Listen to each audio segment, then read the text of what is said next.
ஏங்க ஒரு நோயை கண்டுபிடிக்கணும்னா எங்க டெஸ்ட் பண்றோம் தெரியுங்களா? ரத்தத்தில் டெஸ்ட் பண்றோம். ரத்தம் டெஸ்ட் பண்ணி அந்த ரத்தத்தில் என்ன நோயின்னு கண்டறியும். ரத்தம் கெட்டு போச்சுன்னா நோய், ரத்தம் தூய்மையாச்சுன்னா நோய் குணமாயிடுச்சுன்னு அர்த்தம். உண்மைதானே? அந்த ரத்தத்தை தூய்மைப்படுத்துற ஒரு வேலையை இந்த சொடக்கு தக்காளி செய்யும். இதுதான் சொடக்கு தக்காளி. இந்த சொடக்கு தக்காளி வேர்லேருந்து உங்களுக்கு காமிக்கிறேன் பாருங்க. இந்த சொடக்கு தக்காளி ஒரு வலி நிவாரணிங்க. மூட்டு வலி, முதுகு வலி, L4 L5 டிஸ்க் கம்ப்ளைண்ட், புடகலத்தெல்லாம் வலிக்குது, இடுப்பெல்லாம் வலிக்குது, குதிங்கெல்லாம் வலிக்குதுன்றீங்களா, இதை தொடர்ந்து சாப்பிட்டீங்கன்னா எல்லா வலியும் போயிடும். அதே மாதிரி கொழுப்பு கட்டியில் அங்கங்கே இருக்குன்றீங்களா, இது சாப்பிட்டீங்கன்னா சரியா போகும். பிச்சுட்டு இதை இப்படி பண்ணீங்கன்னா உள்ள பழுத்துச்சுனாக்க மஞ்சள் கலரில் பழம் இருக்கும். இப்போ பச்சை கலராக இருக்குது. இதையும் சாப்பிட்லாம்.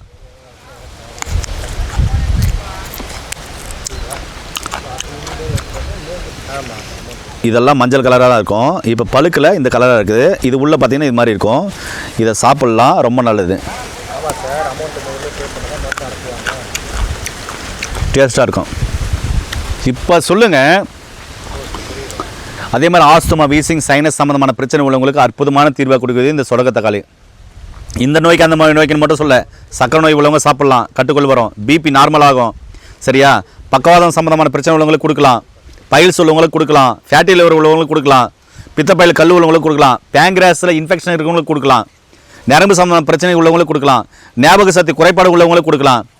இப்படி அனைத்து வகையான பிரச்சனை உள்ளவங்களுக்கும் இந்த சொடக்கு தக்காளி அற்புதமாக வேலை செய்யணும். பார்த்துக்கோங்களேன். ரொம்ப சீரியஸாக பேசிக்கிறேங்க. ஒரு மூலிகை பல்வேறு வகையான நோய்களை குணப்படுத்தும் அப்படின்னு பேசிக்கிறேன். நீங்கள் புரியாமல் இருக்கீங்க. வீட்டு ஓரங்களில் ஈஸியாக எங்கேயோ ஒரு மூலையில் வளையக்கூடியது. இது குப்பையா நினைச்சு இதுல கீரையை கிள்ளி கூட நம்ம சாப்பிட மாட்டேன்றோம். இதுல இவ்வளவு மருத்துவ குணம் இருக்கு. இது சாப்பிட்டா பல்வேறு வகையான நோய்கள் குணமாகும்.